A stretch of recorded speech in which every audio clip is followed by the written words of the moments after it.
All right, sorry for my shaky hands.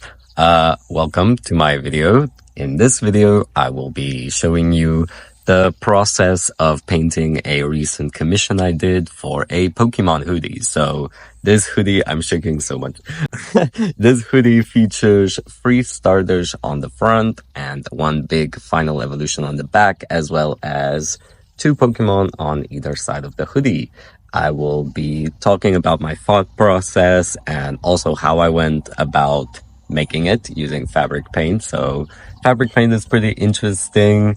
The only thing is you should not layer it too much, like make it too thick, which was a problem I kind of ran into with this project because it was on a like black hoodie. But yeah, I'll show you how I did it and talk about my thought process. So if that's something you are interested in, keep watching. So this was the initial sketch of the hoodie. I had a pretty clear idea for the design on the front from the beginning. I thought it would be really cute to have the 3 starters sitting next to each other, kind of enjoying cherry blossoms or rain. I did end up going with the cherry blossoms because of the Torterra on the back, so I figured that would kind of be a clever way of combining the designs and giving it a theme throughout. So yeah, here you're just watching me go about filling it in over time. Because this is on a black hoodie, it took a lot more paint to get that really good saturation. And so yeah, after laying down some initial, I guess you could say, filling, I then went over it again, starting to fill in the feet with a yellow to define them more. When painting big projects, I tend to bounce around. I don't really just stick to finishing one design at a time. So while doing the Turtwig, I did also start working on the other 2. This was also intentional because I could just feel after this first layer that it was going to take many, many layers in order to fill out this painting. And I didn't want to like complete one big pile of layers, for example, on one Pokemon and then move on to the other. So I just kind of did everything at the same time, giving breaks and periods between working on each individual, I guess you could say, section.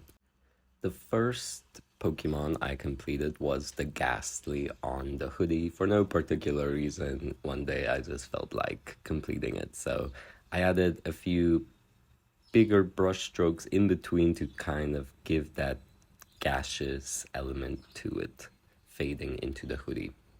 Next to it, there are some petals falling, also some cherry blossom petals. Then I moved on to the Gengar because I figured I've started the hoodie, might as well finish it. So here I am just filling in. I finished up the Gengar and then I just let it sit for a while, and then I actually moved on to the next one, which was the big Torterra on the back. I did go back later and finish up the Gengar at some point though. So what I wanted for the design of the Torterra was kind of this 3D effect where some of the cherry blossoms seem to be closer. And so yeah, here I am trying to figure out how I'm going to accomplish that using fabric paint. So I just drew in the design and I'm just going in with little individual brush strokes, trying to give the appearance or illusion of foliage. And yeah, I'm just basically trying out ideas, really trying to get something that looks good. I don't have something specific I'm going for. I'm just playing around trying to make it look good. This was when I was painting at golden hour the other day, or quite a while ago, I guess, by now. And yeah, it was just really beautiful painting during golden hour. It was at this point that I started to finish up the Torterra on the back by painting in smaller details using a thin little brush and some black fabric paint. Jumping around again, I jumped back to the front of the hoodie and I started to finalize the paintings on the front. So once again, just basically painting over, adding another layer, giving it a bit more saturation and depth in areas.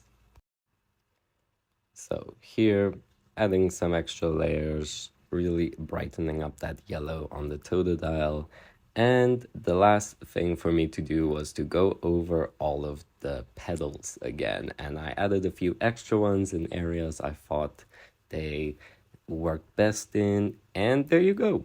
This is the final product. I gave it to the person who commissioned it last Saturday. So really happy to have finished off this project. It was a lot of fun. I love Pokemon. I love clothes. So this was just a best of both worlds situation. I have a lot more projects planned, not just Pokemon, but other things as well, including Coraline and other animes. So if you would like to stick around and see what I make, I would greatly appreciate you subscribing. My next goal is 100 subscribers, so if you could help me reach that, I would be incredibly thankful.